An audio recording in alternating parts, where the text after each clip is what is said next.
नमस्कार। एक नई सुबह की शुरुआत के साथ हम हाजिर हैं नया सवेरा का ये बेहद खास मॉर्निंग प्राइम टाइम लेकर।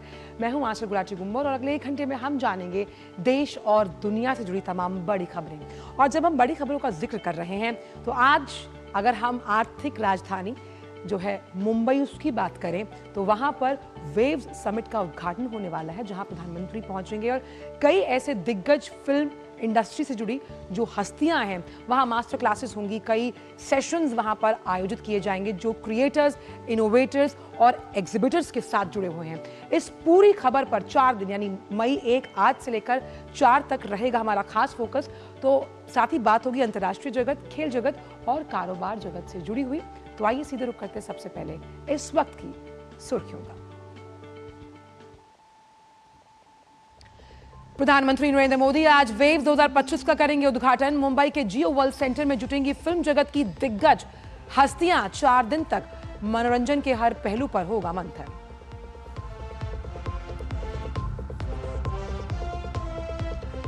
पहलगाम हमले के बाद भारत ने पाकिस्तान के खिलाफ उठाया एक और सख्त कदम। 23 मई तक पाकिस्तानी विमानों के भारतीय हवाई क्षेत्र में प्रवेश पर रोक।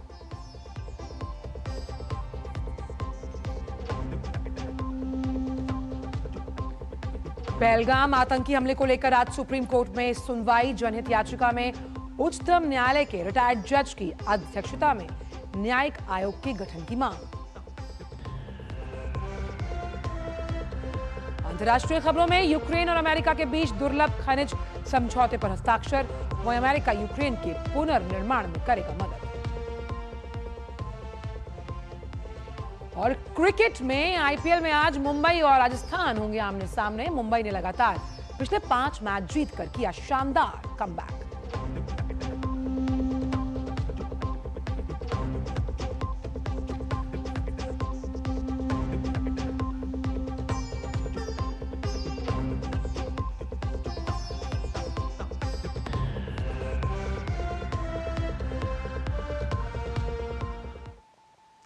और नया सवेरा में सबसे पहले आइए बात करते हैं वेव्स समिट से जुड़ी हुई।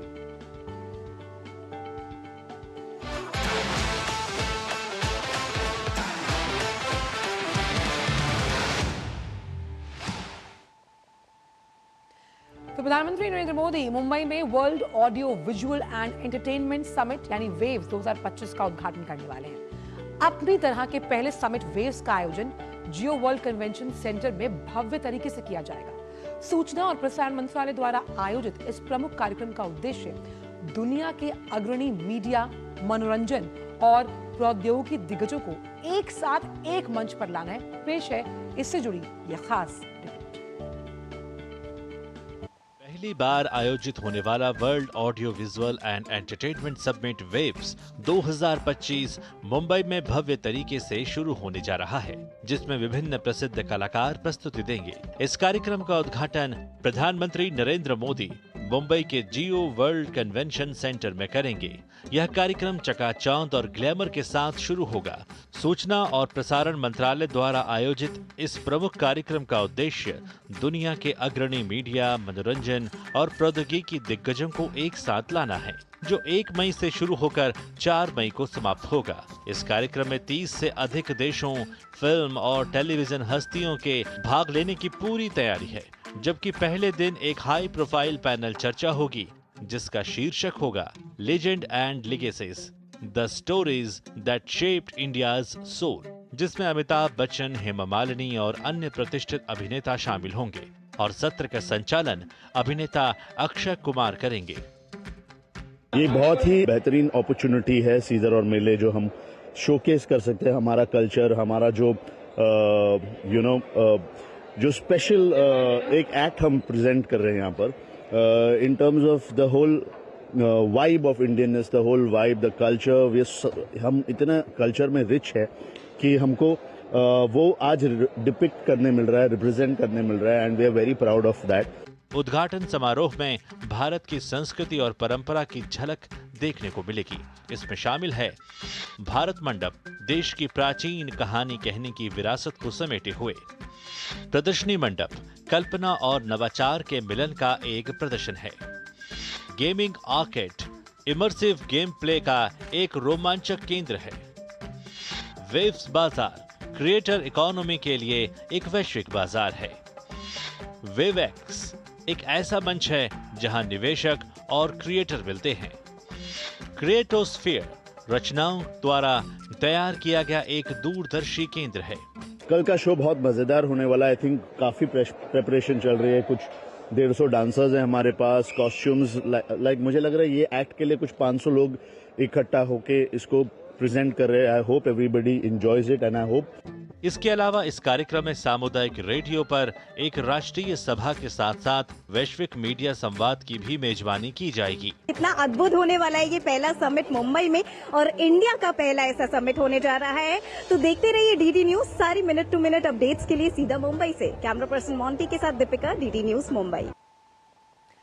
मुंबई के जियो वर्ल्ड कन्वेंशन सेंटर में पहली बार आयोजित होने वाले वेव्स का भव्य आगाज होने जा रहा है। इस कार्यक्रम का आयोजन 1 मई यानी गुरुवार आज से है।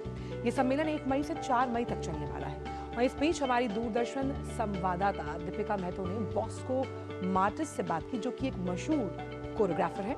आइए आपको सुनवाते हैं।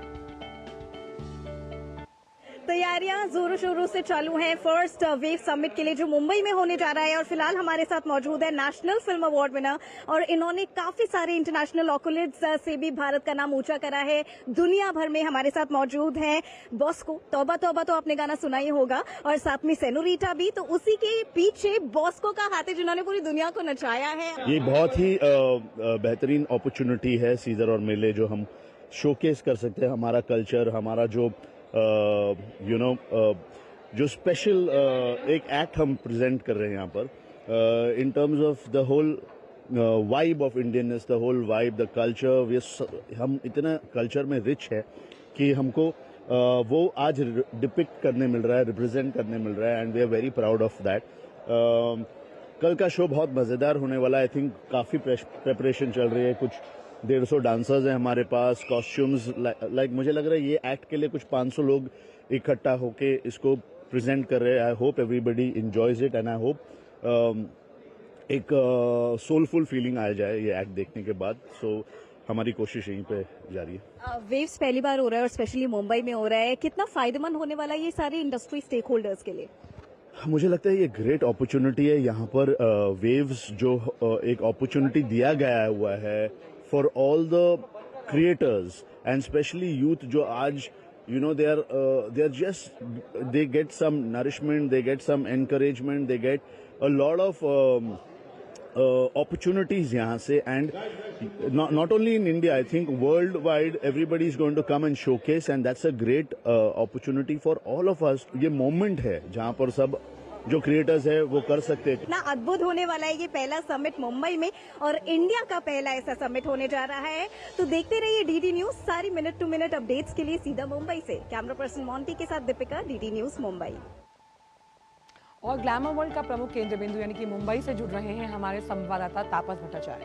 तापस, जब हम बात करते हैं नवोन्मेष, innovation, creators, recreation, story telling, ये तमाम अगर हम फैक्टर्स को देखें तो एक मंच प्रदान कर रहा है वेव 2025।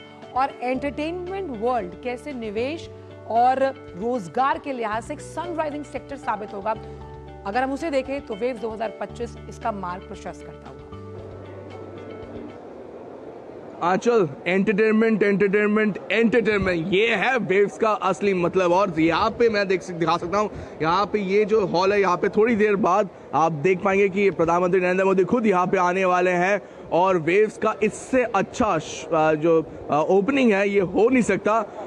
दिग्गज जो Mumbai film industry, south film industry, जितने भी फिल्म इंडस्ट्री के बोलिए, सीरीज के बोलिए, वो वहाँ के जो दिग्गज है वो यहाँ पे आएंगे। एक मंच, एक पूरे विश्व को एक मंच भारत दे रहा है। और मेरे साथ बात करने के लिए इस वक्त शिशिर भी है। शिशिर, आप तो मुंबई के हैं, मुंबई में एक्साइटमेंट बहुत ज्यादा है इसको लेके।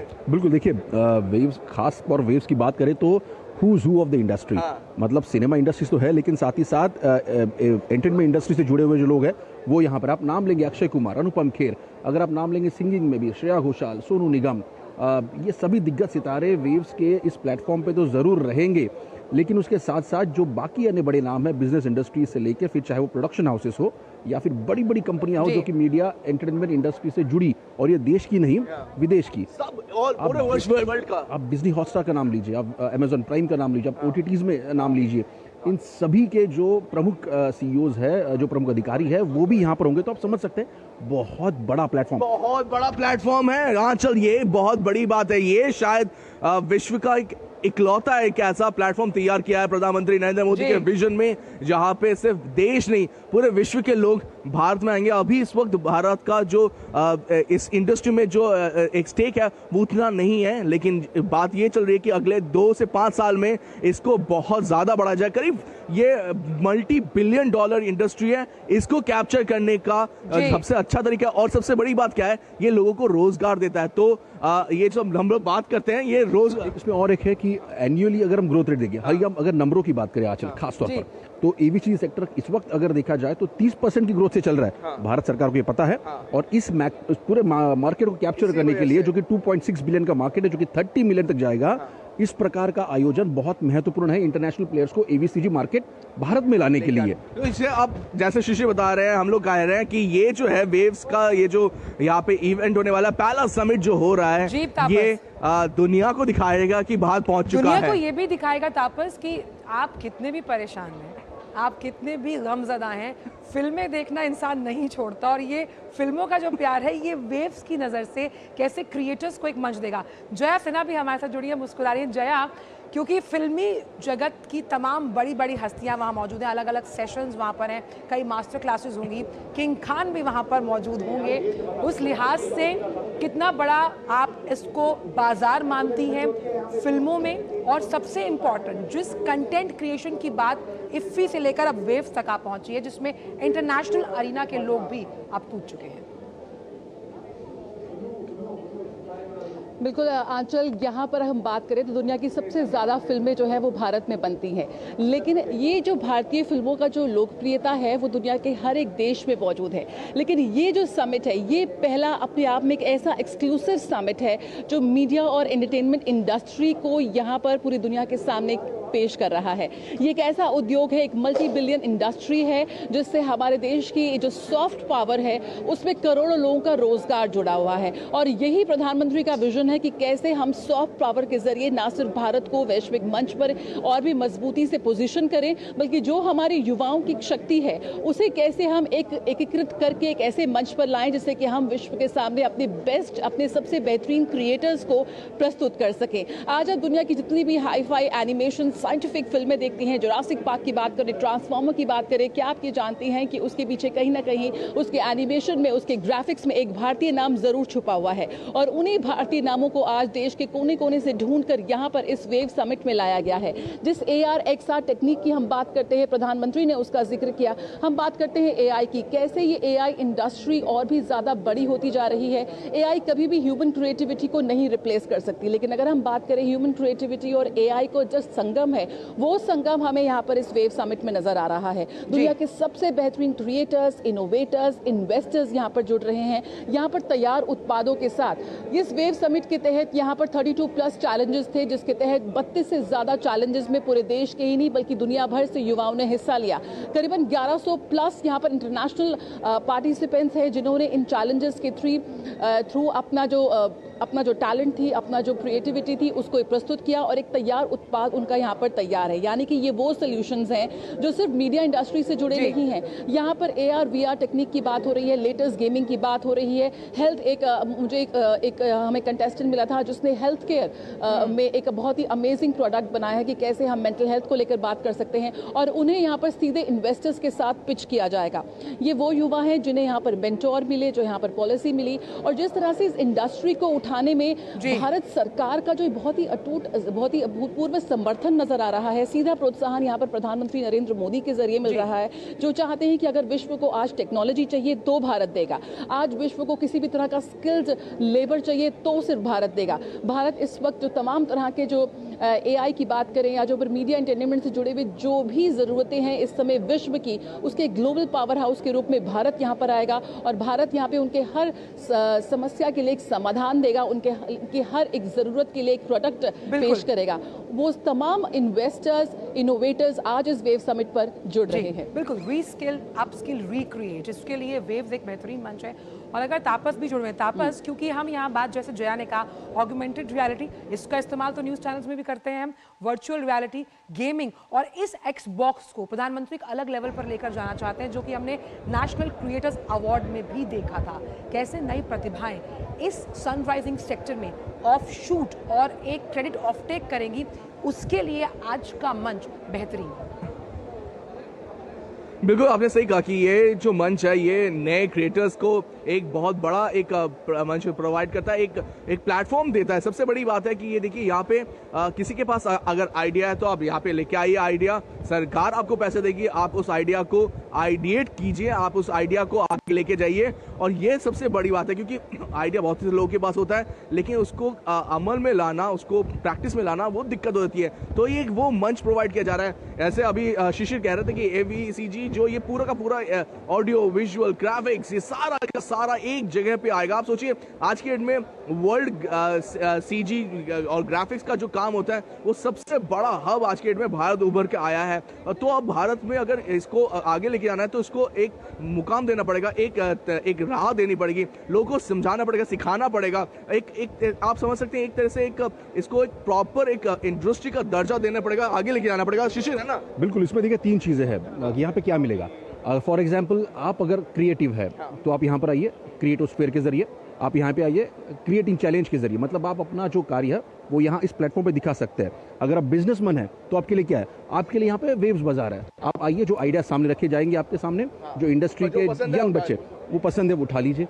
अगर आप एंथुसियास्ट है और आपको देखना है क्या, तो आप यहाँ पर आइए, यहाँ पर अलग अलग चैलेंजेस है, यहाँ पे मास्टर क्लासेस है, आपको सीखने मिलेगा, मतलब जो नौ सीखे होंगे उनके लिए आपको एक अलग प्लेटफॉर्म मिलेगा। मतलब बिजनेस के लिए यहाँ पे पढ़िए लिखिए और साथ ही साथ यहाँ पर क्रिएट करके इस्तेमाल कीजिए। एनिमेशन इंडस्ट्री की बात की जाए, माइथोलॉजी की बात की जाए, ये ऐसी अनडिस्कवर्ड इंडस्ट्रीज हैं जिनमें असीम संभावनाएं हैं, ऐसी असीम संभावनाएं जो आने वाले सालों में हमें कहीं ना कहीं हॉलीवुड के साथ टक्कर देने का मादा भारतीय सिनेमा रखता है, जिसको हम कांस और इफ्फी में भी प्रदर्शित कर चुके हैं। इस लिहाज से कितना इंपॉर्टेंट आप मानती हैं वेव्स के लिए ये एनिमेशन और माइथोलॉजी, खास तौर पर जो किड्स हैं, यानी कि बच्चों के पर बनाई गई जो फिल्में हैं, जो प्रधानमंत्री मन की बात में भी अपने संस्करण में कह चुके हैं, एक बहुत बड़ा एक्सक्लूसिव बाजार।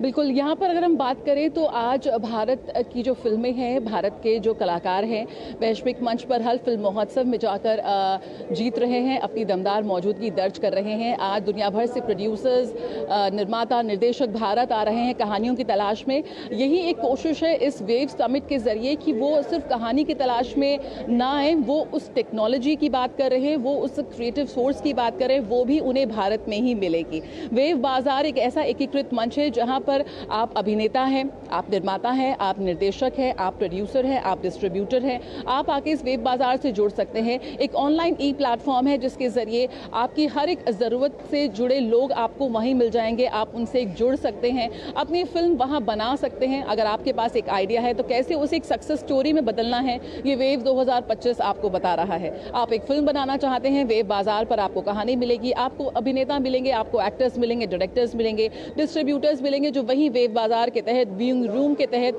इस बार भी व्यूइंग रूम के लिए यहाँ पर 2025 अगर हम वेव समिट की बात करें, अगले 4 दिन में करीब 15 बहुत एक्सक्लूसिव प्रोजेक्ट्स हैं जिन्हें सेलेक्ट किया गया है और जिनका वेब बाजार के व्यूइंग रूम में वहाँ पर व्यूइंग होगी। और उस तरह से कैसे एक डिस्ट्रीब्यूटर को या जो दुनिया भर से जो निर्माता निर्देशक यहाँ पर आ रहे हैं कैसे उसको खरीदेंगे, यानी कि आप यहाँ पर फिल्म बनाइए और अपनी फिल्म बेचिए, अब दर्शकों तक पहुँचाएं वेव समिट के जरिए। तो वहीं साथ ही इस पूरे इंडस्ट्री से जुड़े जो नए क्षेत्र हैं जिसमें हम बात कर रहे हैं टेक्नोलॉजी की, जिसमें हम बात कर रहे हैं AR XR क्षेत्र की, वर्चुअल रियलिटी की, गेमिंग की, एनिमेशन की, वो भी उसे यहाँ पर एक मंच मिला।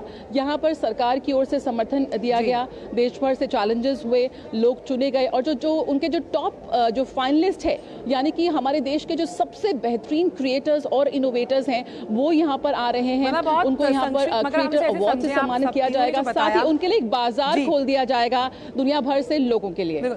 एक कहानी, और एक कहानी अगर मेरी जुबानी मुझे बतानी है तो वेव्स मुझे वो मंच दे रहा है बड़े आसान भाषा में कि आप आइए, आपको यहाँ अभिनेता भी मिलेंगे, आपको निर्देशक मिलेगा, आपको डायलॉग राइटर भी मिलेगा, स्क्रिप्ट राइटिंग, स्क्रीन पे सब कुछ मिलेगा। आप मुंबई आइए अपने सपनों को जीने के लिए। आप तीनों का ही बहुत बहुत शुक्रिया। अभी आगे भी हमारा पूरे दिन, इनफैक्ट फ्रॉम आज से लेकर 4 तारीख तक वेव्स स्पेशल तमाम जो अपडेट्स हैं वो डीडी न्यूज़ पर हम साझा करते हैं। बहुत बहुत शुक्रिया आप तीनों का इन तमाम जानकारियों को हमसे साझा करने के लिए। तो हमारे संवाददाता जो कि मुंबई से हमें बता रहे थे कि वेव्स समिट जो है वो अपने आप में ऐतिहासिक होने वाली है और किस तरह से प्रधानमंत्री उसका उद्घाटन आज करेंगे। बढ़ते हैं आगे और बात करते हैं अब कुछ राजनीति से जुड़ी हुई। राजनीतिक मामलों की मंत्रिमंडलीय समिति ने बुधवार को प्रधानमंत्री की अध्यक्षता में एक बहुत बड़ा फैसला लिया जिसका देश की सामाजिक, आर्थिक, राजनीतिक अगर हम परिदृश्य देखें उस पर दूरगामी असर पड़ने वाला है। मोदी सरकार ने जाति जनगणना का फैसला लिया। केंद्रीय मंत्री अश्विनी वैष्णव ने समिति के फैसले की जानकारी दी और बताया कि आने वाली जनगणना में जाति जनगणना की जाएगी।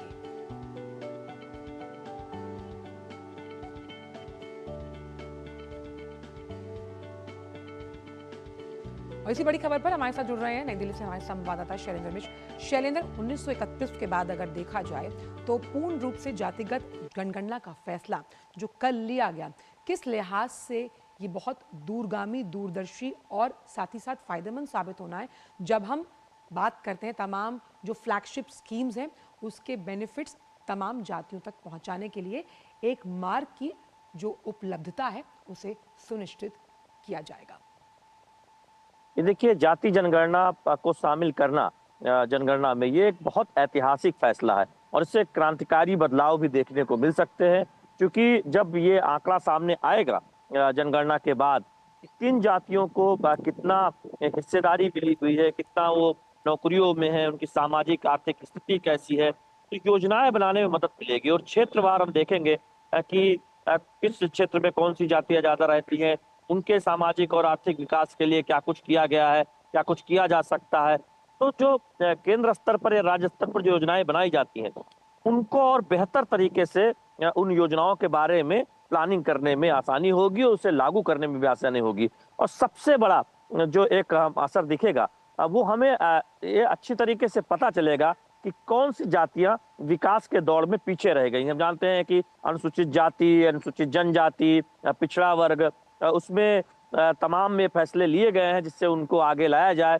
उनको सामाजिक और आर्थिक कल्याण के लिए हम जानते हैं कि केंद्र और राज्य योजनाएं चलाती हैं, लेकिन उनमें से भी देखें तो ये भी पता चलेगा कि जो जातियों के कौन समूह है जो ज्यादा पीछे पिछड़ गया है।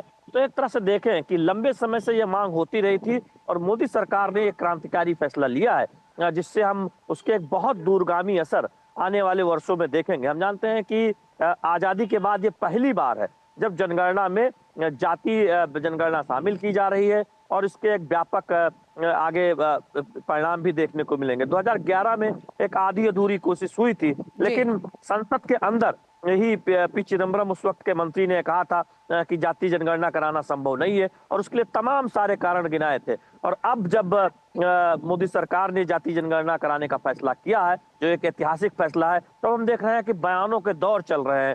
सत्ता पक्ष की तरफ से हम जानते हैं कि तमाम प्रेस कॉन्फ्रेंस या फिर सोशल मीडिया पोस्ट के जरिए इस फैसले को लेकर के सरकार को बधाई दी गई है। तो वही कांग्रेस पार्टी और तमाम नेता वो कह रहे हैं कि वो इसकी मांग पहले से ही कर रहे थे और उन्होंने भी स्वागत किया है। तो अब इसके श्रेय लेने की भी ओर है, लेकिन बहुत महत्वपूर्ण बात यह है कि मोदी सरकार के उपलब्धि में ये एक और नई उपलब्धि जुड़ जाएगी। आर्थिक आधार पर आरक्षण भी मोदी सरकार ने दिया था और अब देश की आजादी के बाद जाति जनगणना कराने का फैसला भी मोदी सरकार ने किया। तो ये अगर हम इस जातिगत जनगणना की बात करें तो जिस तरह से कई ऐसे फैसले हैं जिन्हें लेने में आसानी होगी जातियों के आधार पर, इसे करने के लिए क्या डिजिटल माध्यम का इस्तेमाल किया जाएगा? देखिए, किस तरह से जाति जनगणना होगी, क्योंकि जो सामान्य जनगणना हर 10 साल पे होती है वो उसी में जाति जनगणना को शामिल किया जाएगा।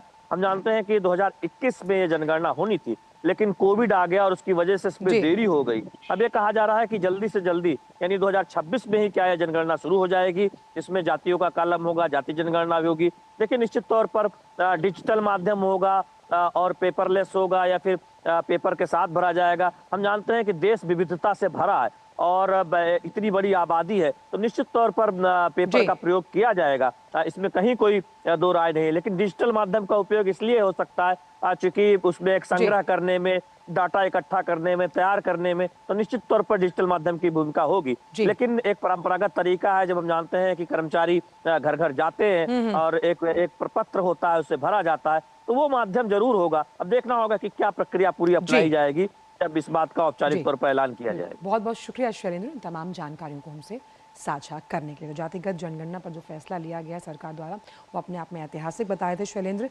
वहीं केंद्र सरकार के इसी ऐतिहासिक निर्णय का प्रयागराज की जनता ने खुले दिल से स्वागत किया। आइए आपको सुनवाते हैं। जो ये निर्णय लिया गया, ये बहुत बड़े स्वागत योग है। इनका जो भी आज है SC OBC है, इस बिल को स्वागत योग्य है और इस पर कार्य होना चाहिए, क्योंकि 70 सालों से OBC वर्ग और SC वर्ग खास तौर से अपने आप को ठगा महसूस करता आया है और दूसरी सरकारें और दूसरे दल हमेशा केवल ठगने का काम करे हैं। इनका केवल वोट बैंक की राजनीति रही है, वोट लेकर के केवल गुमराह किया गया है। आज मोदी जी ने जो ये कार्य किया है, ये बहुत ही स्वागत योग्य है और इसके लिए सभी समुदाय, खासतौर से SC और OBC समुदाय उनका स्वागत करती है। और कांग्रेस दूर दूर तक, जैसे पूर्व में चोरी करके लोगों को केवल बहला फुसला करके, जबकि 70 साल वो गवर्नमेंट में रही, उसके बावजूद इस बिल को नहीं ला पाई है और आज जो मोदी जी ने इसको किया है, इसके लिए बहुत बहुत आभार और धन्यवाद। जातीय जनगणना किसी भी राष्ट्र के लिए बहुत आवश्यक है। बिना जातीय जनगणना के हम ये कुछ नहीं कह सकते हैं कि किस जाति में अल्पसंख्यक हैं, किस जाति में बहुसंख्यक हैं, कौन हमारे शैक्षिक रूप से पिछड़े हुए लोग हैं, किनकी आमदनी कम है। इन सब के लिए जैसे आधार कार्ड बनाना ज़रूरी है, वैसे ही हमारी जातीय जनगणना भी आवश्यक है, क्योंकि जातीय जनगणना से एक पारदर्शिता बनती है। हम उस चीज़ को समाप्त करने की कोशिश करते हैं या ढक देते हैं, लेकिन जातीय जनगणना में कोई भी बुराई नहीं है और पारदर्शिता तो हर चीज़ के लिए आवश्यक है। भारतीय जनता पार्टी हमेशा ऐतिहासिक और देश हित और देश की जनता के विषय में ही सोचती है। हमारे यशस्वी प्रधानमंत्री जी ने आज जो दलितों, शोषित, वंचित, पिछड़े, अति पिछड़े के बारे में सोचा है और जाति जनगणना की बात कही है, काम सिर्फ हमारे यशस्वी प्रधानमंत्री आदरणीय माननीय नरेंद्र मोदी जी ही कर सकते थे और भारतीय जनता पार्टी ही कर सकती थी। बाकी समाजवादी पार्टी, कांग्रेस, जितने भी थे, हमेशा शोषितों से, पिछड़ों से, अति पिछड़ों से, दलितों से सिर्फ वोट बैंक की राजनीति करते थे। ये काम कभी नहीं किया जो काम आज हमारे यशस्वी प्रधानमंत्री नरेंद्र मोदी जी ने किया। और हरदोई के लोगों में उत्साह का माहौल है। लोगों ने सरकार के जातिगत जनगणना के फैसले का स्वागत किया है। जनगणना जिस तरह जरूरी है, उसी तरह जातिगत जनगणना भी बहुत जरूरी है, क्योंकि हमें वित्तीय आकलन हो जाता है कि किस वर्ग में कितनी कमज़ोर हैं, कितने ऊंचे तबके के हैं, किन्हें हमें सहायता पहुंचानी और किन्हें हमें सहायता नहीं पहुंचानी। इस जातिगत जनगणना का जो ये फैसला है, ये केंद्र सरकार की महत्वपूर्ण नीतियों में दूरदर्शी सोच और सार्थक परिणाम को द्योतक है। कई सरकारें आई, कई सरकारें गईं, इस पर किसी ने भी विचार नहीं किया है। ये संभव हो सकता है केवल मोदी सरकार में, और इस फैसले का हम स्वागत करते हैं। मोदी सरकार हमेशा फैसलों के लिए ही जानी जाती है। क्या है, इस जातिगत जनगणना के लिए भी कांग्रेस सिर्फ प्रोपेगेंडा करती है, चिल्लाती है, चीखती है, निर्णय सिर्फ मोदी सरकार लेती है। और फिलहाल वक्त छोटे से ब्रेक का है। आप देखते रहिए DD न्यूज़ पर हमारा खास शो नया सवेरा।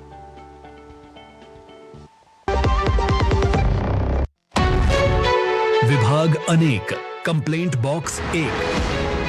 किसी भी सरकारी दफ्तर, विभाग या बैंक से जुड़ी शिकायत के लिए pgportal.gov.in पर जाएं, रजिस्टर करें, संबंधित विभाग चुनें, शिकायत दर्ज करें और ट्रैकिंग ID नोट करें। SMS या ईमेल पर एक्नॉलेजमेंट पाएं और शिकायत का जवाब सीधे मंत्रालय से प्राप्त करें। अब तक 1 करोड़ 12 लाख से अधिक भारतीयों ने भरोसा जताया। CP ग्राम्स, आपकी हर शिकायत का हल। अभी शिकायत दर्ज करें pgportal.gov.in।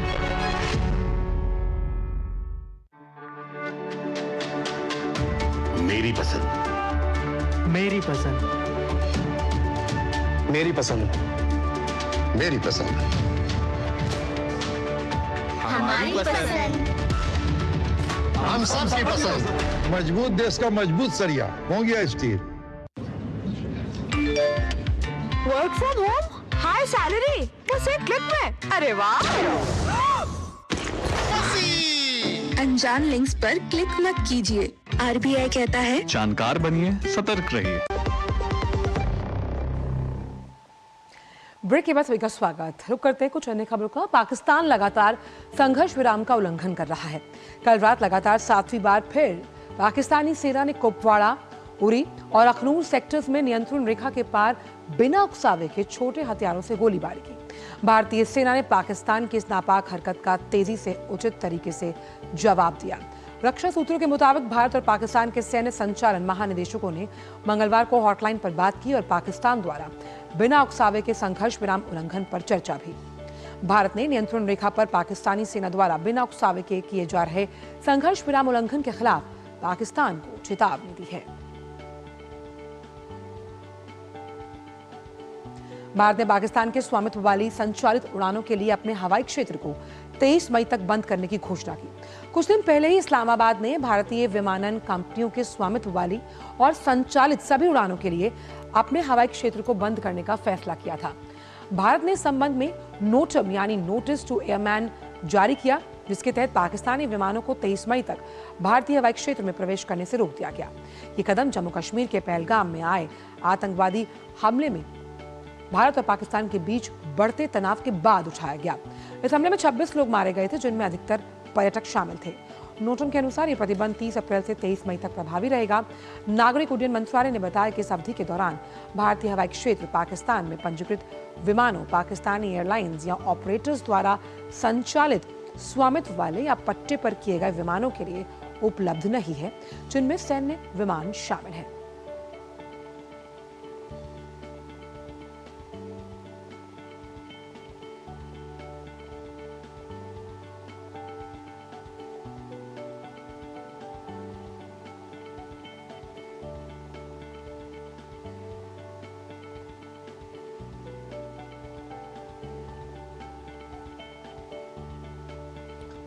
और अब बात अटारी बॉर्डर की। पहलगाम आतंकी हमले के बाद पंजाब के अटारी बॉर्डर पर पाकिस्तानी नागरिकों को डिपोर्ट करने की प्रक्रिया चल रही है।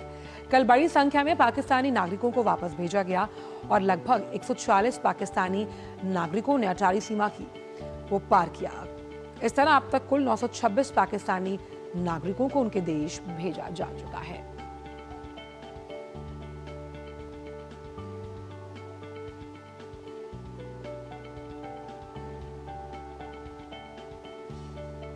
और इन दोनों ही बड़ी खबरों पर हमारे दो संवाददाता अलग अलग ग्राउंड जीरो से हमारे साथ जुड़े हैं। श्रीनगर से जुड़े हुए हैं अश्विनी मिश्र और अटारी बॉर्डर से गुरमीत।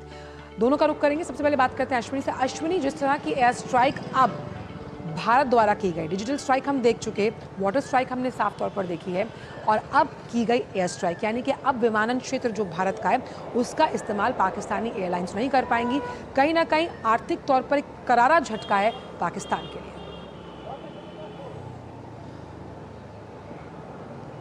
निश्चित तौर से आंचल, एयर स्ट्राइक तो नहीं कहेंगे, ट्रांसपोर्टेशन या फिर कोई और टर्म कहे जा सकते हैं, क्योंकि सामान्य स्थितियों में एयर स्ट्राइक के माना जाता है कि हम वहाँ के इंस्टॉलेशंस पर किसी तरीके का हमला करें। हाँ, निश्चित तौर से पाकिस्तान ने भारत का एयर स्पेस बंद किया था, भारत ने पाकिस्तान का एयर स्पेस बंद कर दिया है।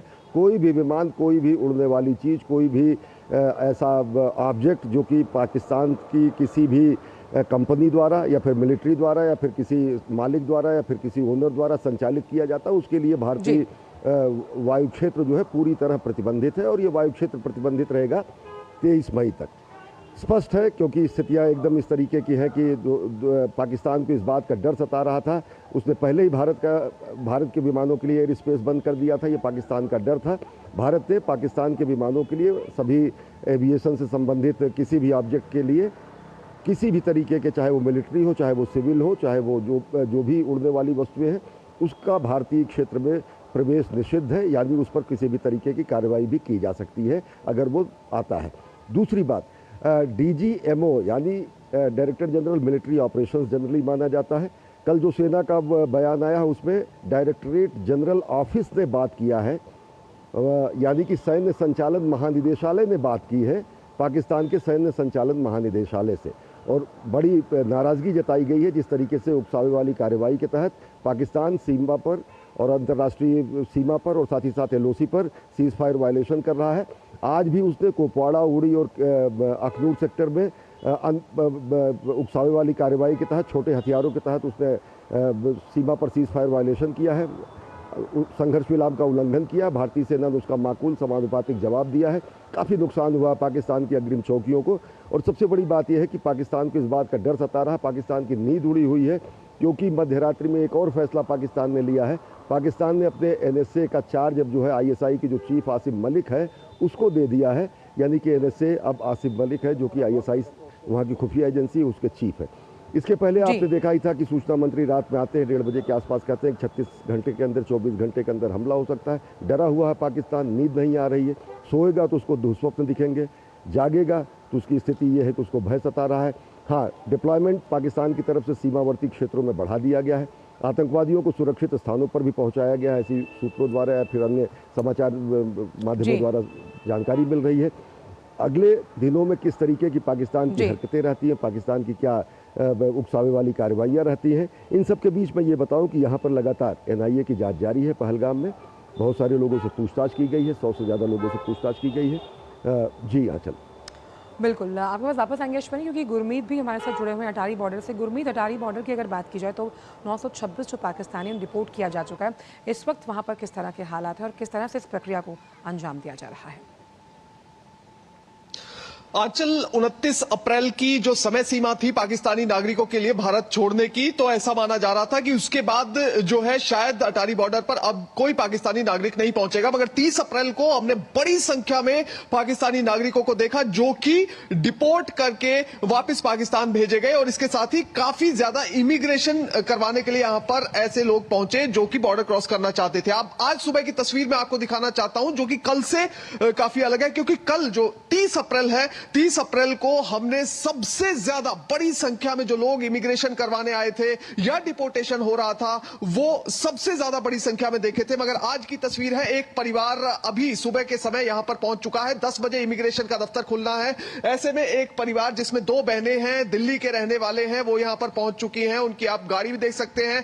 तो ये इंडियन नेशनल है, इंडियन पासपोर्ट होल्डर हैं, और ये अब पाकिस्तान में इनकी मैरिज हुई है, तो इसलिए पाकिस्तान जाना चाहते हैं। एक दूसरी तस्वीर आपको दिखाना चाहता हूं, 2-3 गाड़ियां आप दूर खड़ी देख सकती हैं जो कि इंटरनेशनल ट्रैवलर्स की गाड़ियां हैं, जिन्होंने इमिग्रेशन अथॉरिटीज से कल परसों कांटेक्ट किया था, और इमिग्रेशन अथॉरिटीज का कहना था कि अभी पाकिस्तान के रहने वाले काफी लोग हैं जिनका इमिग्रेशन किया जाना है, तो प्रेफरेंस पे उनका इमिग्रेशन किया जाएगा, उसके बाद आपको कंसीडर किया जाएगा। तो ये लोग भी इंतजार कर रहे हैं इंटरनेशनल बॉर्डर पर आज क्रॉस करने के लिए। मगर आज का दिन ये माना जा रहा है कि आज आखिरी दिन होगा, पूरी तरह से इंटरनेशनल बॉर्डर को, अटारी बॉर्डर को बंद कर दिया जाएगा मूवमेंट के लिए। और इसके साथ ही एक और चीज, जो ट्रेड इंटीग्रेटेड चेक पोस्ट से होता था वो भी शायद अब काफी हद तक कम हो जाएगा या फिर पूरी तरह से रुक जाएगा अगर इस बॉर्डर को पूरी तरह से अब बंद कर दिया जाएगा तो।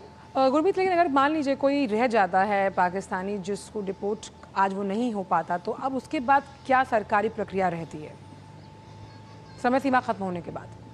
देखिए, सबसे पहली प्रक्रिया आंचल ये रहती है कि अगर तो कोई व्यक्ति यहां पर, क्योंकि कल जितने भी केसेस आए थे वो ऐसे केसेस थे कि जो भारत छोड़कर नहीं जाना चाह रहे थे, वो चाह रहे थे कि वो पाकिस्तानी नागरिक हैं, उनकी शादियां हो गई हैं, वो यहां पर रहने लग रहे हैं, काफी सालों से रह रहे हैं, तो वो कह रहे थे कि अगर उन्हें कोई सजा मिलनी है तो भारत की धरती पर सजा दी जाए, उन्हें यहीं पर जेल में बंद कर दिया जाए, मगर वो पाकिस्तान नहीं जाना चाहते, तो ऐसे लोगों को डिपोर्ट किया गया। मगर अगर अब कोई व्यक्ति पाकिस्तानी नागरिक यहां पर रहता है तो सबसे पहले तो कोशिश की जाएगी कि FRRO के हवाले उसे किया जाए और उसकी डिपोर्टेशन की प्रोसेस की जाए। इन केस अब जैसे आज की तारीख में बताया जा रहा है कि पूरी तरह से इंटरनेशनल बॉर्डर बंद हो जाएगा, तो उस केस में इमिग्रेशन जो लॉ है उसके तहत, जो फॉरेनर्स एक्ट है, इमिग्रेशन एंड फॉरेनर्स एक्ट 1925, उसके तहत कार्रवाई की जाएगी। 3 साल तक की सजा हो सकती है, 3 साल का जुर्माना हो सकता है या फिर दोनों हो सकते हैं, और उस पाकिस्तानी नागरिक को कई कानूनी अड़चनों का और कोर्ट में ट्रायल का सामना करना पड़ेगा। तो यदि कोई भी व्यक्ति गलत तरीके से देश में रह रहा है, ओवरस्टे कर रहा है, तो उसके लिए जरूर कानूनी कार्रवाई बड़े स्तर पर की जाएगी। आज के बाद। बिल्कुल, बहुत बहुत शुक्रिया गुरमीत आपका और अश्विनी आपका इन तमाम जानकारियों को अश्विनी श्रीनगर से और गुरमीत अटारी बॉर्डर से हमसे डी न्यूज़ के इस मंच से साझा करने के लिए बहुत बहुत शुक्रिया। तो इस बड़ी खबर के बाद आइए अब सीधा हम रुख करेंगे उत्तर प्रदेश का, जहां के बहराइच जिले में भारत नेपाल सीमा क्षेत्र में अवैध रूप से जो संचालित मदरसे हैं उनकी जांच का अभियान बुधवार को लगातार तीसरे दिन भी जारी रहा। बहराइच में अब तक 1.5 दर्जन से अधिक मदरसों की जांच की गई, जिनमें से 6 मदरसों को पूरी तरह सील कर दिया गया, जबकि 1 दर्जन से अधिक मदरसों को बगैर मान्यता संचालित न किए जाने की चेतावनी दी गई। वैध दस्तावेज मांगने पर मदरसा संचालक आय के साथ खर्च, प्रवेश, छात्र उपस्थिति का जो रजिस्टर है उसके समेत कोई भी दस्तावेज उपलब्ध नहीं करवा पाए। कहीं कब्रिस्तान तो कहीं बंजर भूमि पर अवैध निर्माण कर अनियमित तरीके से संचालित इन मदरसों को सील कर दिया गया। जांच के दौरान अधिकांश मदरसे निजी मकानों में बिना कागजात और मानकों के चलते मिले। भारत नेपाल सीमा खुली हुई है, ऐसे में संवेदनशील क्षेत्र में बिना मान्यता के मदरसों का संचालन सुरक्षा की दृष्टि से चिंताजनक है।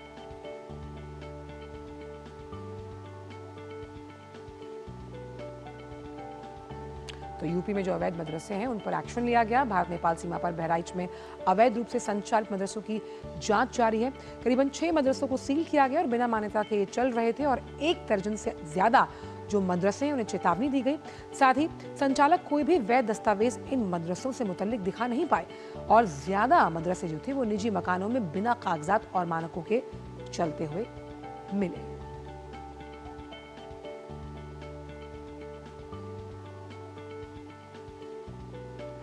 और पुल के बारे में बताना चाहूँगा कि अब तक जो दोनों तहसीलों के कब्जे थे वो 384 थे और इन 384 में 127 अतिक्रमण मुक्त जो है इन अभियान के दिनों में किए जा चुके हैं। साथ ही 257 प्रकरण जो बचे हैं उन पर भी टीम जो है लगातार जा रही है और शीघ्र ही इसको भी जो है हम लोग जो है सरकारी बोली से कब्जे हटा दें। लापरवाही तहसील से लगातार कार्रवाई चल रही थी, बट उनके द्वारा जो शिथिलता बरती जा रही थी थोड़ा सा, तो उसको और तेज़ी से कराने के लिए उन पर जो है उनके वेतन तहसीलदार और एसडीएम्स के वेतन जो है जिलाधिकारी महोदय द्वारा रोके गए हैं ताकि वो कार्य और तेजी से हो।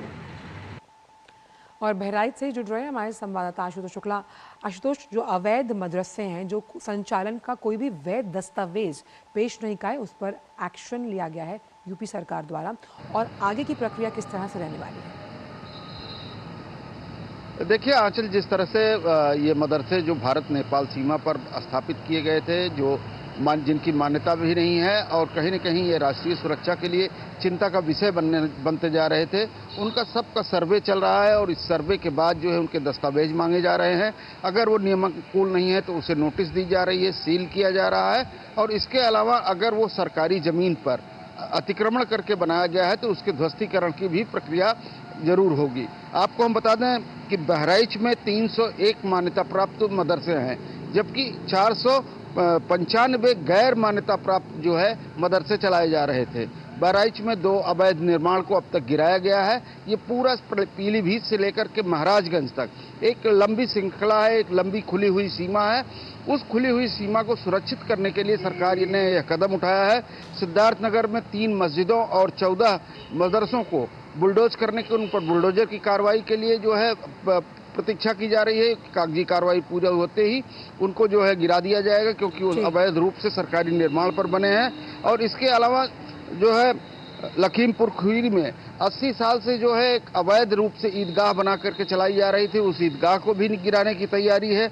और श्रावस्ती में 32 मदरसों पर कार्रवाई की गई है। इस तरह से आंचल अगर हम बताएं तो पूरा जो भारत नेपाल सीमा है, जो एक खुली हुई सीमा है, जो और ख़ास तौर पर जब से वक्फ बोर्ड का नया कानून आया है, इस कानून के बाद से जो है ये सारा कुछ जो जद में आया हुआ है। इसके पहले भी नई राष्ट्रीय शिक्षा नीति के तहत मदरसों के लिए भी एक जो है कानून बनाया गया था, उनके लिए एक प्रक्रिया बनाई गई थी। उनका जो पालन नहीं कर रहे हैं उन सारे लोगों पर जो है सरकार की मंशा कार्रवाई की है और इसके साथ राष्ट्रीय सुरक्षा को और सुदृढ़ करने की भी जो है तैयारी की जा रही है। बहुत बहुत शुक्रिया आशुतोष इन तमाम जानकारी को हमसे साझा करने के लिए। तो बहराइच के कई ऐसे मदरसे हैं जिन पर वो अवैध ज़मीन पर बने हुए थे, उन पर यूपी सरकार ने एक्शन लिया। और अब बात करते हैं दिल्ली की, जबकि फेमस दिल्ली हाट में रात करीबन 8:55 पर भीषण आग लगी। अभी तक किसी के हताहत होने की खबर नहीं है। दिल्ली हाट के स्टेज एरिया में स्थित करीब 26 टेंडर शॉप्स में आग लगी। एहतियातन इलाके को तुरंत खाली करवाया गया। आग के कारणों का भी पता लगाने की जो जांच है वो जारी है। और इस बीच दिल्ली सरकार में मंत्री कपिल मिश्रा घटनास्थल पर पहुंचे। उन्होंने अधिकारियों को नुकसान का आकलन करने का निर्देश दिया है।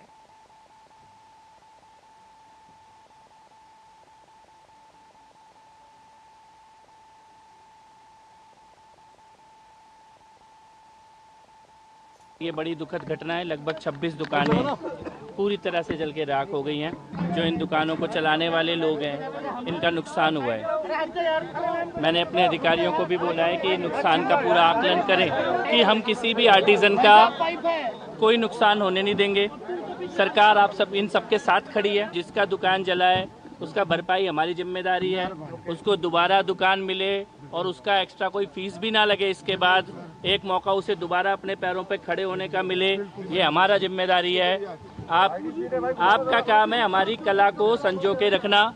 हमारा काम है कि आप किसी दुर्घटना के कारण आपका कोई कमर ना टूटे। और दिल्ली की सरकार, मुख्यमंत्री रेखा गुप्ता जी की सरकार इसकी जिम्मेदारी लेगी। आज महाराष्ट्र अपना 65वां स्थापना दिवस मना रहा है और इस अवसर पर मुख्यमंत्री देवेंद्र फडणवीस ने हुतात्मा चौक पर संयुक्त महाराष्ट्र आंदोलन के लिए अपने प्राणों की आहुति देने वाले लोगों को श्रद्धांजलि दी।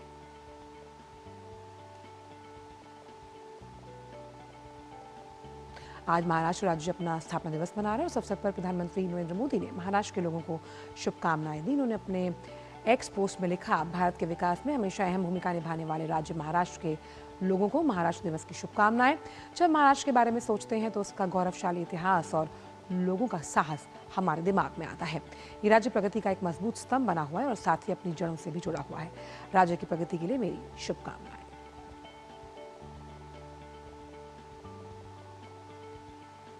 वहीं गुजरात भी आज अपना स्थापना दिवस मना रहा है। 1 मई 1960 को भाषा के आधार पर तत्कालीन बॉम्बे राज्य से अलग होकर गुजरात अस्तित्व में आया। गुजरात स्थापना दिवस के मौके पर राज्य के पंचमहल जिले में एक विशेष समारोह का आयोजन किया जाएगा। गुजरात के राज्यपाल और आचार्य देवव्रत और मुख्यमंत्री भूपेंद्र पटेल इसमें शामिल होंगे। समारोह में मुख्यमंत्री भूपेंद्र पटेल करीब 650 करोड़ रुपए की विभिन्न विकास परियोजनाओं का उद्घाटन और शिलान्यास करेंगे। राज्यपाल की मौजूदगी में शाम को SRP ग्राउंड में सांस्कृतिक कार्यक्रम का आयोजन किया जाएगा। राज्यपाल और मुख्यमंत्री राज्य के विकास में उल्लेखनीय योगदान के लिए 6 व्यक्तियों को गुजरात गरिमा पुरस्कार प्रदान करेंगे। आपको बताएं कि गुजरात 5% आबादी के साथ भारत की GDP में 8.2% का योगदान देता है। देश के निर्यात में इसकी जो हिस्सेदारी है वो 30% है। वहीं भारत के GST राजस्व में 8% इसका योगदान है।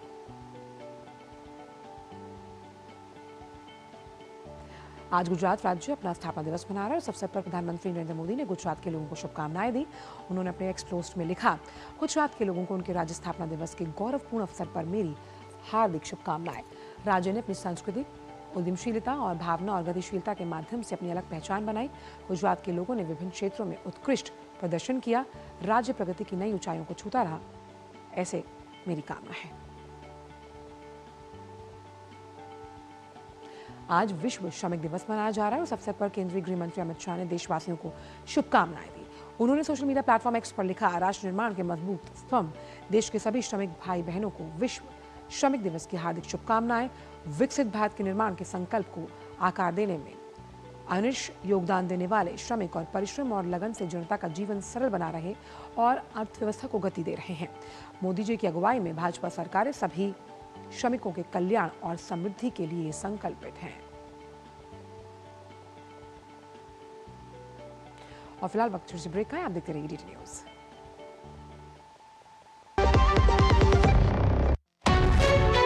विभाग अनेक, कंप्लेंट बॉक्स 1।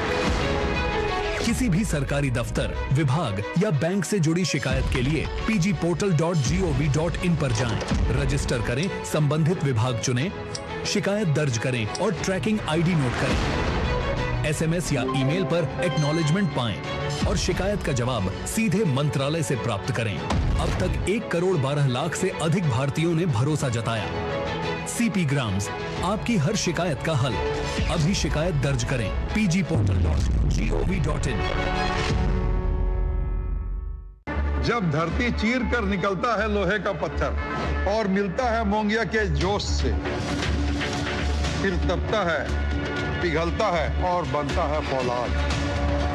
अब होता है सरिया सारी खूबियों के साथ। मोंगिया स्टील, मजबूत देश का मजबूत सरिया। जो लक्ष्य चुना था समझ आने लगा है। GLA यूनिवर्सिटी, उच्च लक्ष्य की निश्चित प्राप्ति। ब्रेक के बाद सभी का स्वागत और अब बारी है हमारे खास सेगमेंट अखबारों की सुर्खियों की।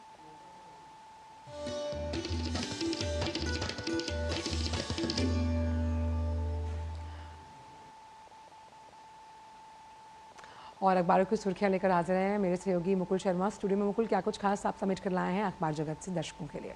शुक्रिया आंचल। जो हमारे दर्शक हैं उनको बता देते हैं कि आज कुछ ऐसी खबरें हैं जो कि थोड़ा लीक से हटकर हमें नज़र आ रही हैं अखबारों में। हालांकि तमाम जो खबरें हैं नया सवेरा में हमारे दर्शक देखते ही हैं। जो पहली खबर है उसमें हम आप बता रहे हैं दर्शकों कैसे कृषि और ग्रामीण श्रमिक जो हैं उनके लिए महंगाई का जो बोझ है वो कुछ कम हुआ है। दरअसल खासतौर से अगर हम देखें कंज्यूमर प्राइस इंडेक्स की अगर बात की जाए तो इस पर मुद्रास्फीति दर जो है वो करीब 3.73% और 3.86% आई है, जिसके चलते हम कह सकते हैं कि कहीं ना कहीं अब जो बचत है वो बढ़ेगी। बचत बढ़ती है तो जाहिर तौर पर जो खरीद है वो बढ़ सकती है और उसके बाद एक बड़ी राहत जो है महंगाई के जो बोझ है उससे एक राहत जो है खासतौर से ग्रामीण श्रमिक जो है उनको मिलती हुई नज़र आएगी। अब रुख करते हैं अगली खबर का, क्योंकि कल अक्षय तृतीया का मौका था और हमने देखा किस तरीके से जो ना सिर्फ सोने की खरीदारी की बात की जाए, जो कई सारे रिकॉर्ड भी जो हैं वो भी बने, लेकिन सबसे महत्वपूर्ण था कि कल का जो आंकड़ा अभी तक निकल कर आया है वो करीब है 12,000 करोड़ का जो सोना है वो कल खरीदा गया है। और साथ ही साथ चांदी की भी अगर बात की जाए तो करीब 4,000 करोड़ रुपये की चांदी का व्यापार होने का अनुमान लगाया गया था। लेकिन इसके साथ साथ अगर हम देख पा रहे हैं कि जनवरी से लेके और मार्च तक की अगर बात की जाए तो जो सोने की डिमांड है, जो मांग है, उसमें थोड़ी सी गिरावट फिलहाल दर्ज की जा रही है। और ऐसे में जाहिर तौर पर जो भाव है उसमें भी हमने देखा कि सोना जो था करीब 900 रुपये उसमें गिरावट नज़र आई थी। तो उम्मीद यही की जा रही है कि आने वाले दिनों में और ज़्यादा खरीदारी जो है उसकी होती हुई नज़र आएगी अगर कुछ और इसमें कमी आती है, गिरावट होती है तो। अब रुख करते हैं अगली खबर की तरफ जो कि जुड़ी हुई है कि कैसे जो हम बात करते हैं चीन की अर्थव्यवस्था को लेकर वो फिर से एक बार यहाँ पे कुछ डामाडोल स्थिति में नज़र आ रही है। दरअसल जो चीन का निर्यात है उसमें भारी गिरावट दर्ज की गई है। इसका मुख्य कारण जो है वो माना जा रहा है कि जो खासतौर से अमेरिका की तरफ से जो टैरिफ लगाया गया था, लेकिन इसका अगर सीधा फ़ायदा देखा जाए तो वो भारत को मिल सकता है एक विकल्प के तौर पर, एक मजबूत हिस्सेदार साझेदार के रूप में जो पूरा विश्व है वो भारत को देखता है। क्योंकि अब ना सिर्फ जो खासतौर से चाइना की अर्थव्यवस्था की हम बात करते हैं, चीन की अर्थव्यवस्था को लेकर वहाँ अगर बात की जाए, क्योंकि कैक्सिन पर उसने अपनी एक रिपोर्ट उसमें दी है जिसमें सीधे तौर पर बताया गया है कि जो एक्सपोर्ट है चाइना का वो काफ़ी कम हुआ है, जिसका फ़ायदा भारत को मिल सकता है। अगली खबर का रुख करेंगे जिसमें जैसा हमारे दर्शकों को लगातार बता रहे हैं कि कैसा जो मौसम है वो रह सकता है।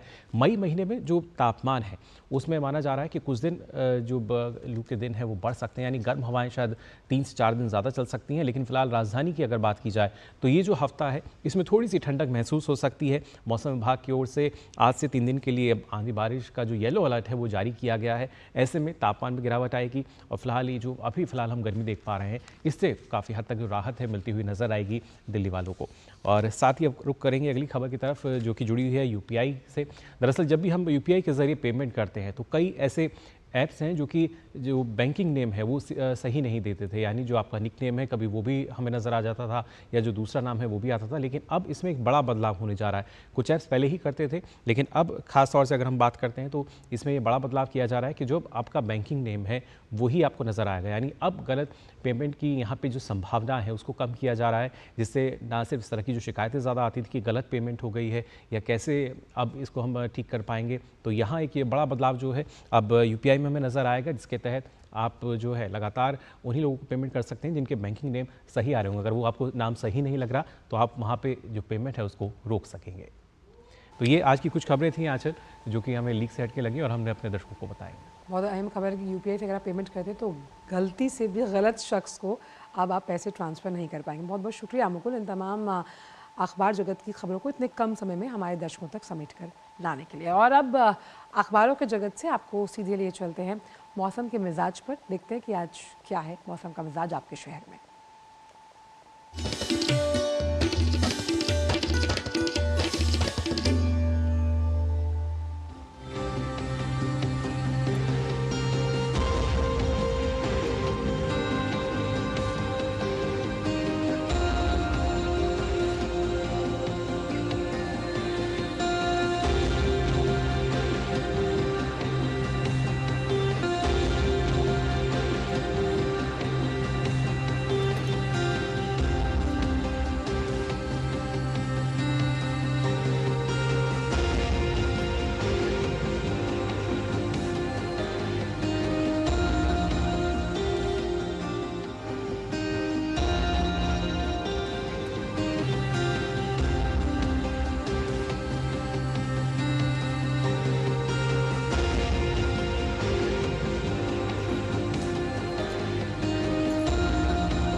तो नया सवेरा के आज के इस अंक में बस इतना ही, लेकिन जाने से पहले आपको छोड़े जाते हैं महाराष्ट्र दिवस के मौके पर महाराष्ट्र की समृद्ध संस्कृति और विरासत को दिखलाते हुए केक की झलकियों के साथ, जिससे केक आर्टिस्ट प्राची धबल देव ने बनाया। आप इस केक के दृश्यों का लुत्फ उठाइए चाय की चुस्कियों के साथ। हमें दीजिए इजाजत। नमस्कार।